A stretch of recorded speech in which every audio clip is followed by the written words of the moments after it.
Hi అండి, నమస్కారం. నా పేరు డాక్టర్ చంద్రశేఖర్. ఈరోజు మనం చూస్తున్న చెట్టు వచ్చి నోని చెట్టు అంటాము. ఈ నోని చెట్టుని శాస్త్రీయంలో మొరిండా సిట్రిఫోలియా అని పిలుస్తుంటారు. ఈరోజు మనం ఈ యొక్క చెట్టు యొక్క ఉపయోగాలు తెలుసుకుందాం. దీన్ని ఏ విధంగా తీసుకోవాలి, ఎవరు ఏ కండిషన్లో ఉపయోగించలేదు నేను క్లుప్తంగా మీకు వివరిస్తాను.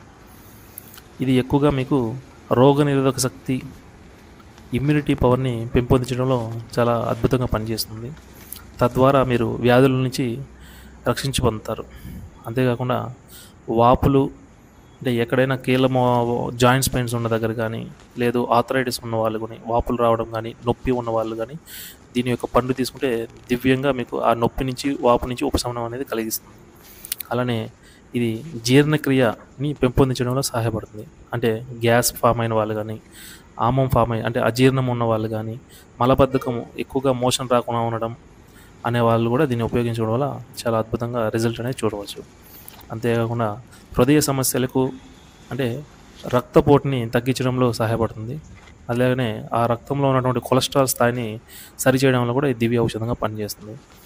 అంతేకాకుండా చర్మ సమస్యలకు అంటే మొటిమలు, మొహం మీద ఎవరైనా మొటిమలు ఉన్నా కానీ ఈ యొక్క జ్యూస్ తీసుకోవడం వల్ల గ్లో అనేది చాలా అధికంగా ఇంక్రీజ్ అవుతుంది. అలానే ఎవరైనా ఎక్కువ అలసటకు గురవుతున్నా కానీ, శక్తి లేదు, బలహీనపడుతున్న వాళ్ళు కూడా దీన్ని తీసుకుంటే వాళ్ళ యొక్క ఇమ్యూనిటీ బూస్టర్ పెంచి చెప్పాను కదండి, ఆ విధంగా ఇది శక్తిని అందిస్తుంది.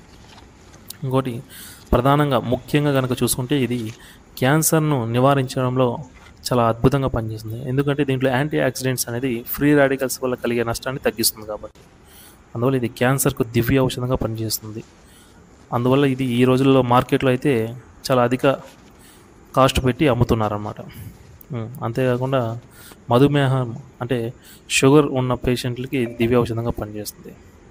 ఇంకొకటి మీరు ప్రధానంగా చూసుకుంటే ఎక్కువ జాగ్రత్త వహించాల్సింది నేను ఇప్పుడు చెప్తాను, అవి గుర్తుపెట్టుకోండి. గర్భిణీ స్త్రీలు ఎవరైతే గర్భం దాల్చుంటారో వారు ఈ ఫ్రూట్ తీసుకోకూడదు.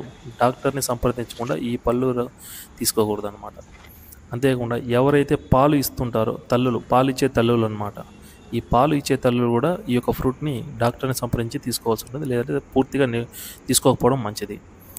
అదేవిధంగా ఇది ఎక్కువగా తీసుకుంటే ఏమవుతుంది అనేది కూడా మీరు తెలుసుకోవాలి. ఈ యొక్క పళ్ళు కానీ ఎక్కువగా తీసుకోవడం వల్ల వచ్చే నష్టాలు ఏంటంటే కాలేయము, మూత్రపిండాలు అనేవి చాలా తీవ్రంగా దెబ్బతింటాయి. తద్వారా డాక్టర్ని సంప్రదించి తీసుకోండి. Thank you.